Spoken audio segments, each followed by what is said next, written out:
j'ai l'immense plaisir d'accueillir en marge de la 14e édition des Atlantic Dialogues ici au Policy Center for the New South. J'ai le plaisir d'accueillir deux jeunes qui font partie du programme Emerging Leaders des Atlantic Dialogues du Policy Center for the New South, qui est donc, je rappelle, un think tank marocain qui réunit des jeunes des quatre coins de l'Atlantique pour leur donner cette chance d'abord de se rencontrer, mais aussi d'être des forces de proposition aux enjeux de notre temps. J'ai le plaisir d'accueillir donc d'abord Pauline Pigozzo, responsable programme et coordination au sein du Cercle des économistes. Bonsoir Pauline, merci d'être avec nous. Bonsoir, merci pour votre invitation. Merci à vous. Et avec nous aussi le fondateur d'une start-up dont le nom en dit long, Turn Up the Light, Nordine Hamri. Bonsoir. Bonsoir, très enchanté. Merci, tout le plaisir est pour nous. Donc vous êtes basés tous les deux en France et vous participez à ce programme Emerging Leaders des Atlantic Dialogues. D'abord un mot sur votre participation, sur vos ambitions, vos objectifs de participation et aussi le bilan de cette participation. Je commencerai par vous, Pauline. Écoutez, c'était une opportunité incroyable de rencontrer des personnes de plein de pays différents, beaucoup de pays dont je ne savais pas grand-chose, découvrir des cultures et puis surtout confronter les points de vue sur les grands enjeux que traverse notre époque. Voilà, c'était très enrichissant et bien plus encore que ce que j'imaginais, c'est-à-dire qu'une semaine après, je me sens capable de faire cette interview avec vous, alors qu'il y a une semaine, je ne me sentais pas du tout capable de faire quelque chose comme ça. Et vous le faites très bien. En tout cas, pour un début, c'est très très bien. Nordine Hamri, même question. Qu'est-ce que vous apporte finalement cette participation à ce programme ? Déjà très honoré de faire partie de ce programme, très honoré de représenter mon pays dans ce programme, sachant que Atlantic Dialogues sont au Maroc, chez moi. Et je pense que ce programme offre un espace d'échange, un espace de communication, un espace de débat où on peut vraiment échanger toutes nos perspectives, tous nos challenges, tous nos points de vue, tout en apprenant des autres, en apprenant de ce qu'ils nous apportent et en essayant d'apporter un peu notre petite pierre à l'édifice. Oui, alors moi, ce qui m'intéresse vraiment, quel est le sujet qui a le plus fait sujet de débat avec les autres participants, selon vous ? Ah, c'est une question intéressante. Tu veux répondre en premier ? Je peux essayer. Moi, je pense que le sujet qui était le plus mis sur la table aujourd'hui était comment peut-on définir la démocratie dans un futur d'ici 2035, d'ici 2040. Je pense qu'on a eu beaucoup de cours qui nous permettent d'imaginer des scénarios et cet exercice d'imaginer quelle serait la démocratie dans 10 ans, dans 15 ans, dans 20 ans, c'est ce qui a fait le plus parler, du moins dans notre petite promo de cette année. Et vous, Pauline ? Je mettrais plutôt la lumière sur le débat sur qu'est-ce que c'est que le Nouveau Sud. Est-ce qu'on doit l'appeler le Sud global ? C'est vrai qu'on avait tous des définitions différentes. Je ne suis pas sûre qu'on ressorte avec une définition vraiment précise, mais en tout cas, on a tous pu apprendre des points de vue de chacun. Quel pays est-ce qu'on met dans les Nouveaux Sud, etc. Je ne vais pas m'avancer à vous donner une définition. Donc, oui, non, mais bien sûr. Mais ce qui est intéressant aussi, parce que vous êtes donc responsable au sein d'un autre centre de réflexion, qui est le Cercle des économistes, qui organise aussi un événement majeur en termes de plateforme d'échange, en tout cas dans la région, notamment dans le sud de la France.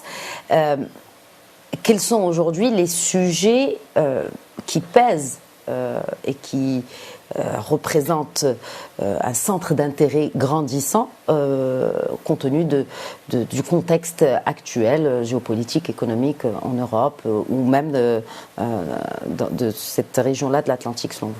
Je vais pointer deux sujets. Le premier, c'est celui de la défiance envers les institutions et les experts d'une manière générale.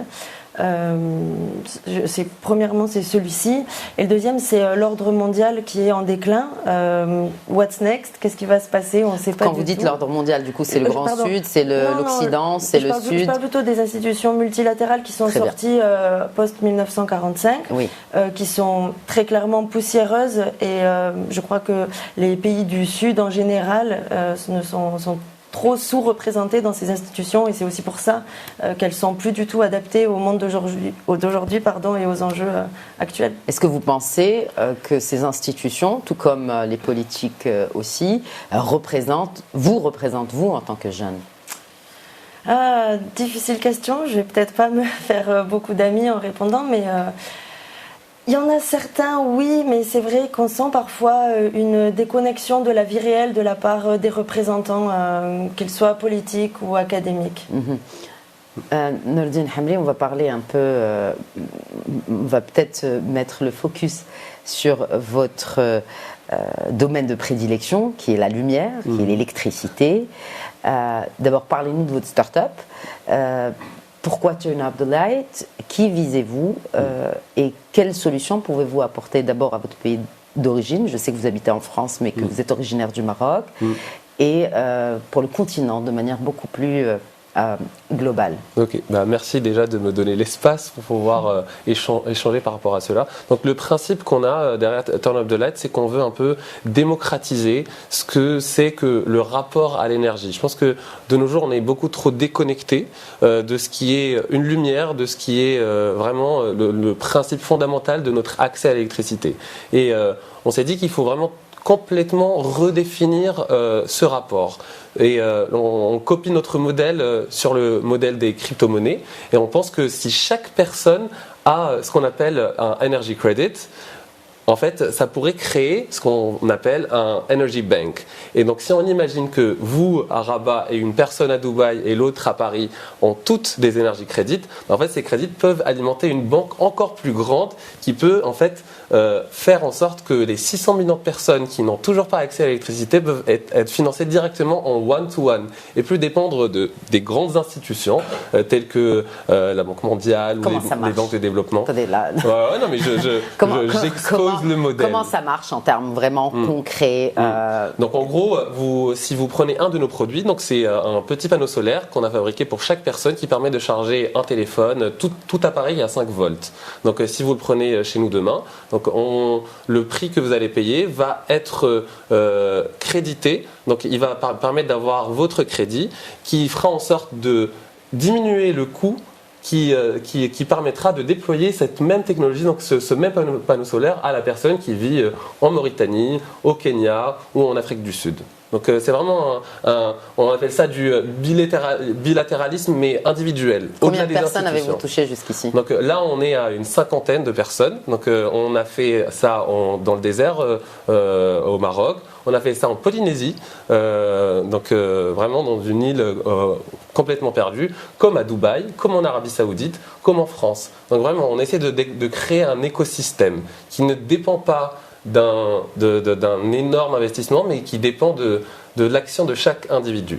Et en parallèle de ça, on a créé une plateforme qu'on appelle une open source platform qui permet d'avoir le savoir-faire derrière, donc qui permet de savoir comment créer, comment vraiment fabriquer son propre panneau solaire, parce que si on donne les outils, c'est beaucoup mieux que donner que le produit final. C'est apprendre pour pouvoir recréer par la suite. Pauline, quelles sont les solutions aujourd'hui? Bon, je ne vais pas vous demander des solutions aux mots de MAUX de notre époque, mais en tout cas, est-ce qu'il existe des solutions, des alternatives à ces deux problématiques que vous avez évoquées tout à l'heure, c'est-à-dire cette défiance? D'accord, on ne fait plus...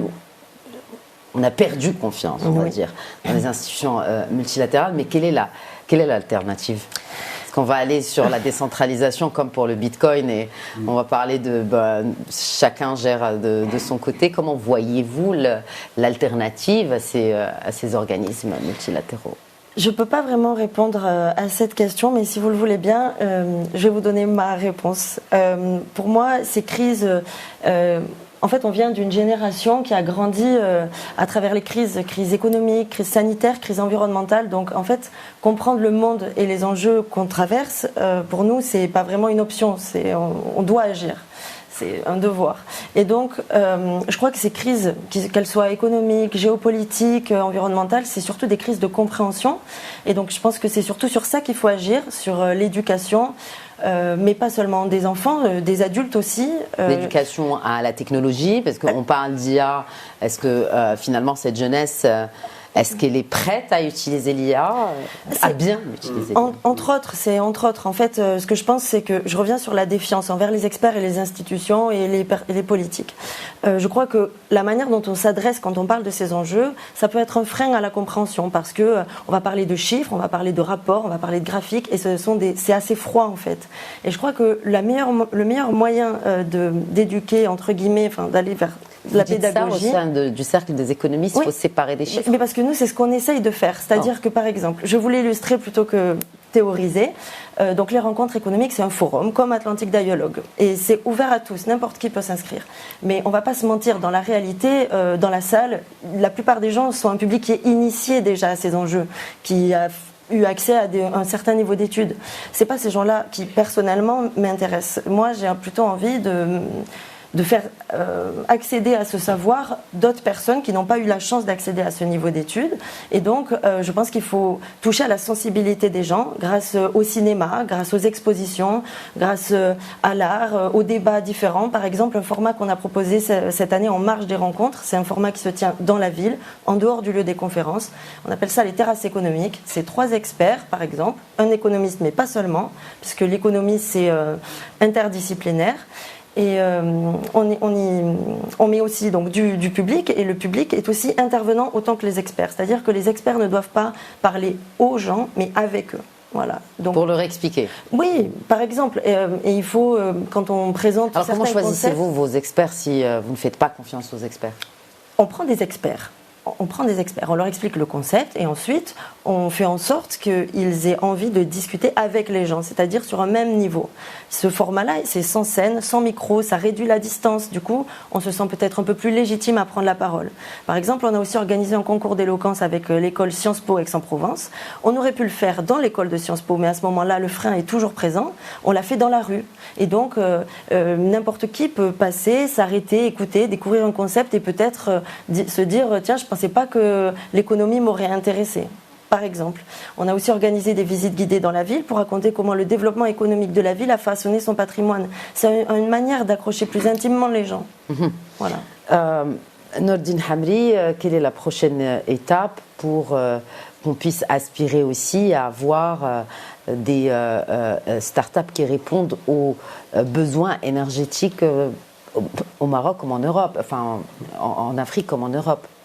Je pense qu'il faut commencer par vraiment comprendre le besoin. Donc aller sur le terrain. Moi, je suis un ingénieur et je le dis haut et fort. Je pense qu'il faut comprendre le besoin, aller voir ce qui manque directement avant de créer ces écosystèmes. Parce que des fois, quand on les crée, ils sont complètement déconnectés de la réalité. Alors que si on passe du temps à faire en sorte que chaque personne soit comprise, que ça soit la personne qui a besoin d'un frigo pour son business ou la personne qui a besoin d'une lumière pour faire autre chose. En fait, si ou un moyen de paiement, en fait, là, on peut vraiment directement savoir comment faire en sorte que ces startups soient innovantes. Et après, quand les écosystèmes arrivent, en fait, à ce moment-là, il faut faire en sorte de créer l'espace et être assez inclusif pour toutes ces startups pour qu'elles puissent venir. Et je pense que c'est ce qu'on fait ici dans cette université et je trouve ça incroyable. Et quand ces start-upers arrivent, je pense, après, la prochaine étape est de créer l'espace économique et faire en sorte que la régulation soit facile et qu'on passe pas 3 ans, 2 ans pour pouvoir monter son entreprise. Alors, dû à plusieurs couches qui font que ça devient compliqué. Il faut que ça soit très agile. Donc moi, je mets le mot agilité sur la table. Et vous mettriez quel mot, Pauline? J'aime bien ce que tu viens de dire sur la vie réelle. Je crois que les gens qui ne sont pas experts académiques, qui n'ont pas le background historique et technique, sont aussi des experts de la vie réelle. Et je pense que c'est la combinaison de ces 2 expertises qui permettra de faire évoluer les politiques et de sortir des politiques publiques qui seront plus efficientes. Ouais. Merci beaucoup. Merci Pauline Depi-Pigozzo. Merci à vous aussi, Nordine Hamri. C'est un plaisir d'échanger avec vous. Merci beaucoup. Merci beaucoup. Merci. Voilà, c'est la fin de cette séquence invitée. Merci de nous avoir suivis. Très bonne suite des programmes sur Média TV.